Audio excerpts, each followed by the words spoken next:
In this part, we are going to create the put request.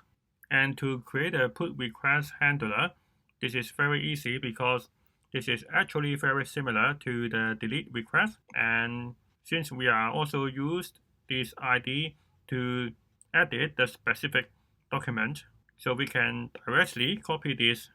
And then what we are going to edit is we replace this with put, and instead of find by ID and delete, we are going to use find by ID and update. So we just need to change this word. And also, since we are going to update with the new values, and the new value is coming from the request body, so we have to put the request body here. And then instead of redirect to the home page, we are going to respond with the message to let the user know this already updated successfully. So we place the items of message, and the message is updated successfully.